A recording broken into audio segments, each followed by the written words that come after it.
సత్యమూర్తి అయితే ఆటోలో గుడికి వెళ్తూ ఉంటాడు. అలా గుడికి వెళ్తున్న సత్యమూర్తిని అయితే వెనక నుంచి రౌడీ చూస్తూ ఉంటాడు. ఇక సత్యమూర్తి గుడిలో నమస్కరించి గుడి లోపలికైతే వెళ్తూ ఉంటాడు. అదే టైంలో ఆ రౌడీ వేరే రౌడీకి ఫోన్ చేసి, అన్న దేవ వాళ్ళ నాన్న ఒక్కడే గుడికి వచ్చాడు అని అంటే, ఏంటను మాట్లాడుతుంది నిజమేనా అని అంటే, అవునన్న దేవ వాళ్ళ నాన్న ఒక్కడే వచ్చాడు గుడికి, ఇంకెవరూ రాలేదు అని అంటే, కరెక్ట్ టైం రా, మనము దేవ మీద పగ తీర్చుకోవాలంటే ఇదే కరెక్ట్ టైము. వాళ్ళ నాన్న ప్రాణాలను మనం తన్నుకుపోయి వాడి మీద పగ తీరుతుంది అని చెప్పేసి అయితే అంటూ ఉంటాడు. అలా అనగానే సరే అన్న ఏం చేయాలో చెప్పు అనేది అంటూ ఉంటాడు. ఇక ఏం చేయాలో తనకైతే ప్లాన్ ఎక్స్ప్లెయిన్ చేస్తూ ఉంటాడు దేవ వాళ్ళ నాన్న గురించి చెప్తూ ఉంటాడు.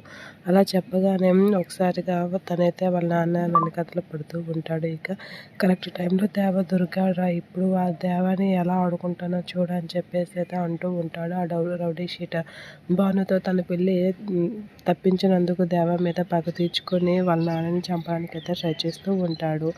దేవ మీద పగ తీర్చుకొని వాళ్ళ నాన్న చంపడానికి ట్రై చేస్తాడు.